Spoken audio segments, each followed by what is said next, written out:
Before we jump in and start designing our own XML format, I thought it would be instructive to take a look at some of the real-world XML formats that are in use today. We're going to start off by looking at the Sitemap and the Sitemap index formats. These formats provide a way for webmasters to inform search engines about the contents of their sites that are available for searching or crawling by the search engines. The Sitemap and Sitemap index currently enjoy pretty wide support. They're supported by Google and Yahoo and Microsoft search engines, which pretty much constitute the bulk of the search engine traffic that's out there today.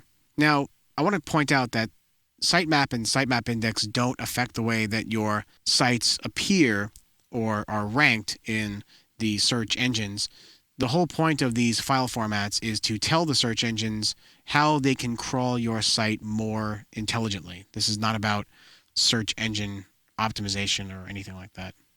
Each sitemap is an XML file, and that XML file lists information about each URL that is available on your site. And it lists information like when it was last updated and how often it changes and so on and so forth. Now, as I said, this does not guarantee that pages are going to be included in search results or that it's in any way going to affect how your page gets ranked.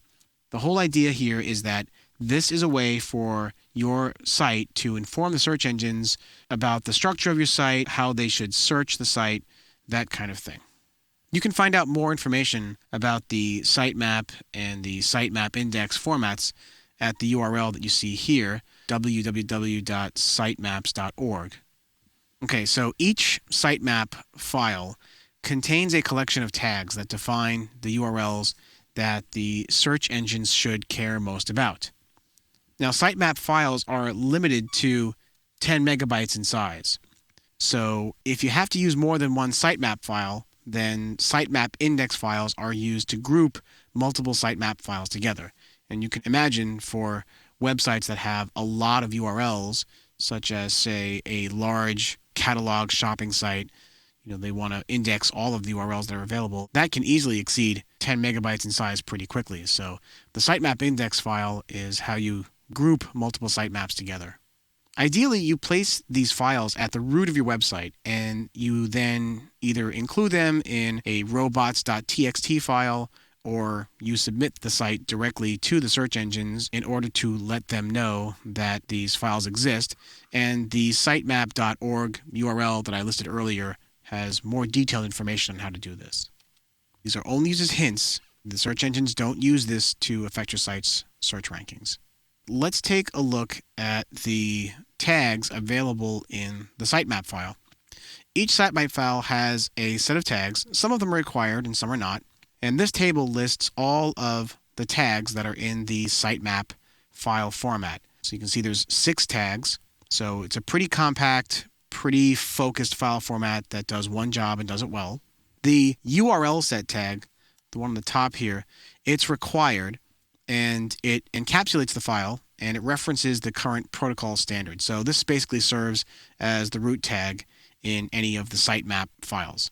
URL set tags contain one or more URL tags, and this is the parent tag for each URL entry. All the other tags in this list are child tags of this URL tag, and as you can see, it's also required. Inside each URL tag, there is one required tag, and that's the loc tag right here. The loc tag stands for location, and it lists the URL of the page. And the URL has to begin with a protocol like HTTP, and if your web server requires it, then it has to end with the trailing slash on the URL. Now, some web servers require it and some don't. The whole idea, though, is that these URLs are going to be used by the search engines to crawl your site. So if your web server requires it, then you have to include them in these tags as well. The rest of the tags are optional. The last mod tag indicates using a date format when this URL was last modified. Now, this date should be in the W3C date time format, which you can look up on the w3.org website. If you want, you can just omit the time portion and use the format of a 4-character year followed by a 2-digit month and a 2-digit day. The next tag, change freq, indicates the frequency that the page changes. It provides basically general information to search engines. Now, this may or may not correlate exactly to how often they crawl over the page. Remember, this file's purpose in life is to provide hints to the search engines. They don't necessarily denote solid rules that the engines have to follow. So you can put in values for this tag either always or hourly, daily, weekly, monthly, yearly, and never.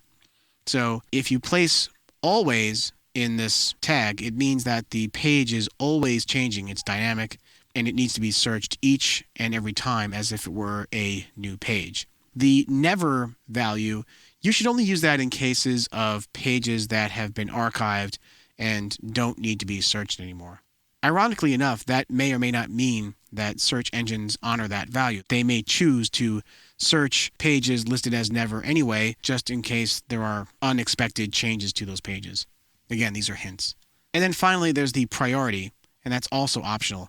And this indicates the priority of this particular URL relative to the other URLs on your site. And you can place values from 0, meaning least important, up to 1.0, which means most important.